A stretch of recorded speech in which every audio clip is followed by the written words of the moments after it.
Hello my lovers. Oh my god, I got my hair done today and I'm so happy. I feel like me again, although you know when you first get your hair cut and it takes you a couple weeks for it to like grow out again and be the way you like it, that's how I feel right now. Like it's just very, it just looks freshly cut and I don't really like that look, but it's fine. Like my curls look healthy and I just feel like me again, having blonde. Like the chokehold that blonde has over me is not okay. I wish there was a life I could live that wouldn't revolve around me just waiting for my next hair appointment, but unfortunately the natural blonde gods did not bless me. Anyway, I thought I would bring you along with me tonight to do my current evening routine. I feel like I've gotten a really good way with my evening routine at the moment. If you listen to the podcast, you know I'm like sleep obsessed, and part of that, obviously, like part of getting, I guess, your sleep routine down to a T is also getting your nighttime routine done. And like for ages I was really good with my morning routine but not my nighttime routine. It was throwing off my sleep a lot, so I've been really trying to make a conscious effort to get my evening routine under wraps. And part of that is going to either a class of some sort or like doing some sort of exercise every evening.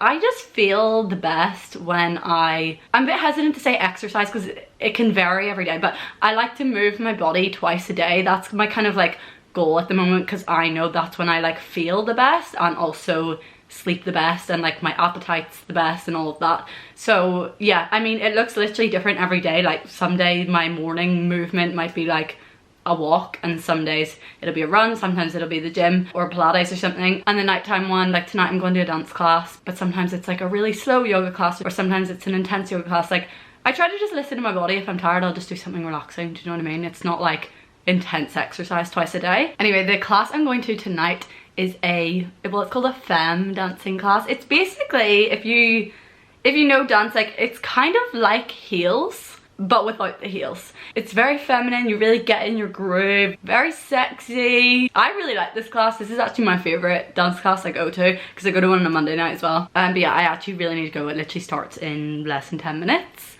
So let's go.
Oh, that was too hot.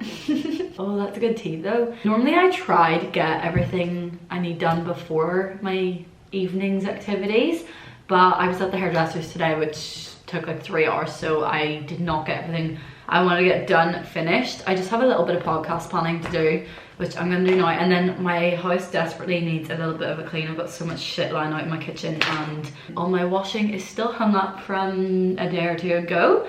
So yeah, I'm just gonna get this podcast planning out of the way first and then I can start winding down.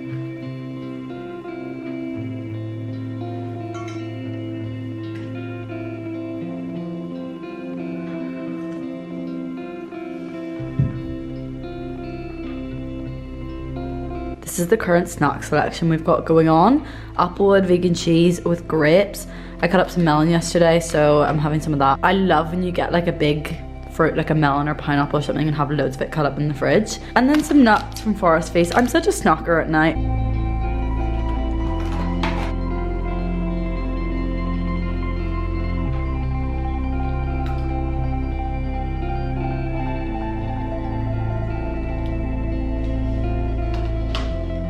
every night before I go to bed, I'm really trying to get into the habit of getting like the next day planned for me. So I use Notion, right? I literally got nothing that I wanted to get done today done because I spent half the day in hairdressers. So I'll go through everything and basically date the date for tomorrow because I did not follow the today deadline. Oh wait, I did that.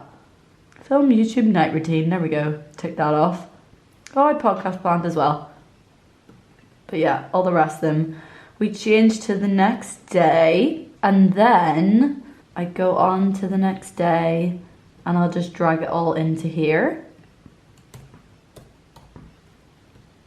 So then when you bring up tasks, sort it by due date, it'll tell you, oh, there's another thing I didn't get done today. Fantastic. And then I just drag them across and I'll try and do it in like order of importance, just so that I know what I need to prioritize throughout tomorrow.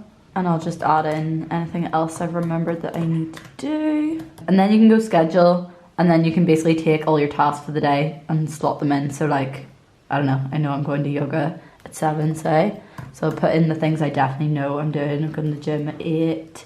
And then it means I can like look at everything down here and then slot it and like time block it into the schedule.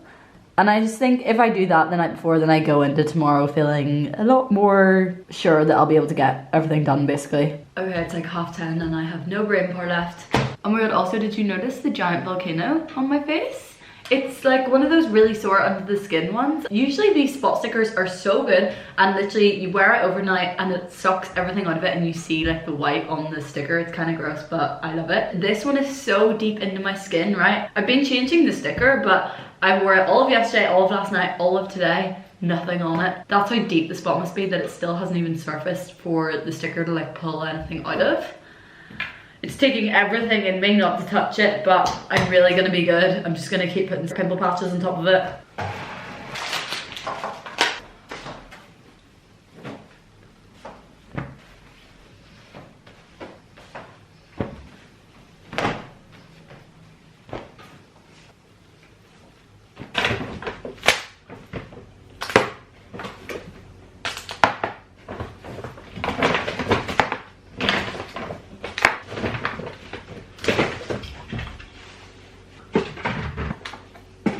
I have the weirdest habit of panic buying every can of bean known to man. Oh, this is the weirdest trait I have. Like, basically, if I'm in a supermarket and I can't remember what beans or pulses, this is the most vegan thing I've ever said in my life. I can't remember what cans of beans I have in my cupboard. I like panic that I don't have something that I'm gonna want to cook with the next day, and then I just buy loads. So like today I just got 3 cans of beans of things that I already had in my cupboard, so now I've got no space for any more cans of beans. Like there's a whole shelf of cans of different beans and chickpeas and everything. Yeah, I don't know why I just told you that. And I really don't understand it. Like, your life's not gonna end if you don't have a can of chickpeas. Oh, hello! How are you, my gorgeous girl? Hello, pretty lady. What's that? Oh!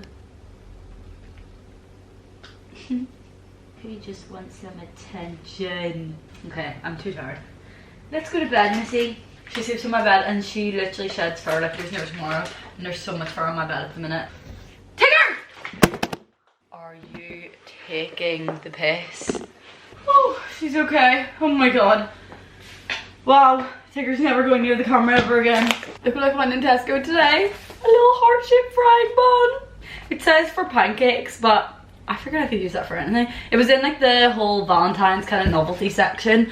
But to be honest, like, I didn't really buy it for Valentine's. I kind of thought some cooking content where I make like anything in the shape of a heart would be really cute. I'm going to bed. Are you coming? Lights going off. I'll see you upstairs. Come on!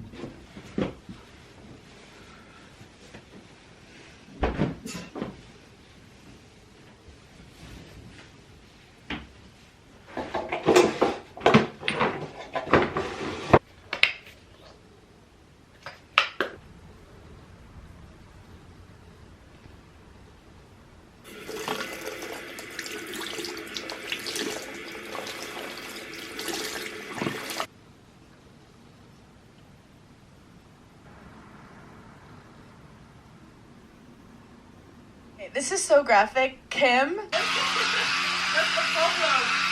No, I don't know. I think it's just something up. And I was like, roasting. I literally have about 10 pimple patches on my face right now. And that's on getting over my skin picking addiction. It's time to read my book. I'm currently reading, let me just check the full name of it. Oh, Blackout, Remembering the Things I Drank to Forget by Sarah Hapola. It's like a memoir about her journey with alcohol and I assume in going sober. I think that's where we're getting to. I'm like 20% of the way through. I started yesterday. I just thought I would read something of this kind of genre with it being dry January. I did the same thing last year. I think I read the Sober Girl Society handbook around this kind of time because I was also doing dry Jan then. I just think it's nice to kind of like, while you're in that mindset, to read it, because sometimes if you read those kind of books when you're not in that mindset, they just don't sit with you. Do you know what I mean? You're just like not in the right headspace to take that information in. You're like, fuck this. I literally just finished a couple days ago my January's book club book, which was Americana. I loved it so much. I thought it was amazing. It took me 2 weeks to finish, which I thought was really good going considering it was 600 pages. Like normally I'd be very intimidated by big books like that and I find them quite hard to stick out if I don't get into straight away, but I really enjoyed Americana. I would honestly recommend it to everyone. I feel like it was very eye-opening and give me like a whole different perspective on this is the thing, I feel like in the Western world we're so used to always just having like one perspective, and like to have it from someone's perspective who comes from Nigeria was just like, I don't know, I've never read anything in that perspective and I just thought it was amazing. And now I really want to read all of her books because, I don't know, just the way she writes, I feel like the rest of her books will be good. I do have one of her other books downloaded. It's called Half of a Yellow Sun. By the way, the reason I'm not saying her name is because I really don't want to butcher it. But yeah, I've got Half of a Yellow Sun downloaded. I think I downloaded that on my Kindle because it was 99p. And then I also want to read her other one, Purple Hibiscus, but yeah, for now I'm reading Blackout. Basically just try and read like 20 pages. I find that Kindles keep you really motivated to keep reading because it always says like time left in chapter, and when you see that that's actually not that long, it encourages you to read another chapter or to go to the end, you know what I mean? Usually by that point I just can't keep my eyes open and I go to sleep. Although a lot of the time I will have to play a podcast to help me sleep because sometimes I find even when I am really tired, if I just try to go to sleep with silence, like my thoughts actually keep me up so much. And that's not even in like a deep sense that I'm like overthinking things. The most random like unnecessary thoughts will just come into my brain and I'm like, why am I lying in bed thinking about this right now? Like this is just doesn't need to be thought of. So to get rid of that I'll just stick on a podcast, but it needs to be a very specific kind of podcast.